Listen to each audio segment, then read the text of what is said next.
that in boxing, as the rounds progress, you see the general scorecard, Yes. right?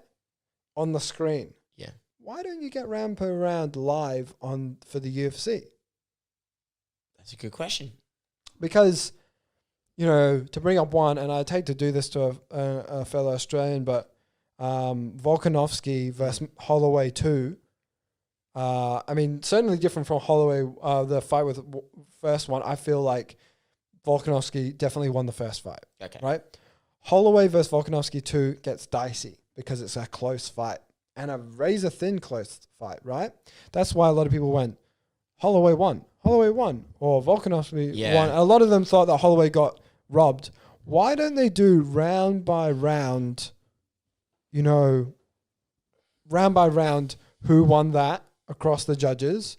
Or why not afterwards, if there is a discrepancy, why don't they get the judges to jump at the end of the press conference and actually be like, this is why I chose this. This is why I chose that. Because there was pictures of one of the judges with the Loma versus Lopez fight. During their fighting, the dude's texting on his phone, one of the judges. Now, it gets ridiculous when things like that happens. I think the judges should be set to a higher standard. Ex-fighters, that's a fairly normal opinion. But for them to possibly, if there is a razor-thin decision, why can't they come up to the press conference and be like, all right, I understand there's a bit of confusion. I understand why you may not have liked my decision. Here's my reasoning why. Yeah, well, one thing the UFC judging system is derived from the boxing point system, basically. It doesn't work. Doesn't cross over. Does not work. There's a lot of arguments about the UFC. There's a lot of arguments about the UFC's judging system that we need more judges. What's wrong? 3 is just not enough. I think you need to have an odd number, so it needs to be 5. Yeah, and they need to start scoring 10 rounds or 9 rounds, basically. It's rare for judges to give out a draw for a round. It's quite rare. Quite rare. And a lot of people were saying online that for Volkanovski versus Holloway case, the judges just misscored it really well, because one thing that they talk about is in terms of takedowns. Like, how much does a takedown score in terms of striking? You know what I mean? Does takedowns overscore striking, or was it the style of takedown? And who are these people that are allowed to be judges as well? Like, they should get ex-fighters to become judges, ex-fighters, but those ex-fighters can't have to be really, really as mostly unbiased as they can, because let's say if it was an ex-fighter and he becomes a coach and it's one of his own fighters becomes the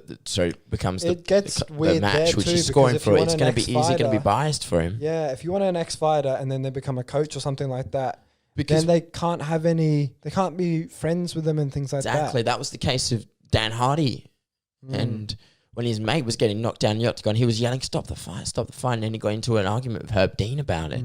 It's got to be I reckon the best way the UFC can have its own judging system is if they get ex-fighters, people who know the sport and know the importance and can quickly judge them. You get more than 3. Okay, say at least 5. They have to be 5. At least 5. 5's a good one.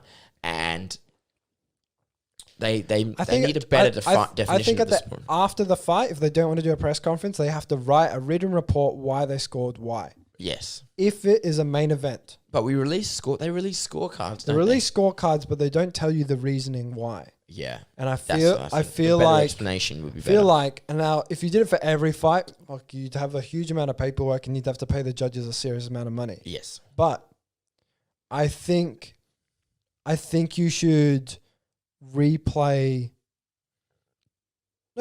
the judges' reactions, but have a report for the main and the co-main event. Yes. After the fight, 5 judges per fight. And they have to be unbiased, ex-fighters. If you really want to go into specifics, have one be a wrestling dude, have one be a Brazilian Jiu-Jitsu dude, make one a kicking or taekwondo or karate background, make one a boxing one. There you go. So you got and different then, coaches another from one, different disciplines as well, judging. Yeah, and another one could be So some other, it should be some other form of martial art or something like that. I don't know what else you want to pick. You know, if you want to get into specifics and you say, well, if you get 5 judges and they're all strikers, then they're gonna be biased towards the striking guy and things like that. Makes sense, right? Why not have one per? The thing is, the UFC. I don't even know if they want to clean up the scoring, because even if they fuck up the scoring, right, it produces controversy. And they like it. And it works, and you do a rematch and people will tune in because there's negativity. I don't even know if they want to fix it. No. I don't know. I don't even know if they want to fix it. No, that's a valid point. Yeah, that's a valid point. It works. It works. There's no...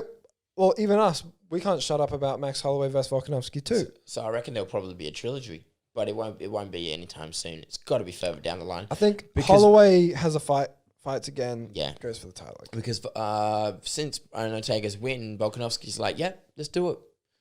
Because I think Ortega versus Volkanovski would be a great fight.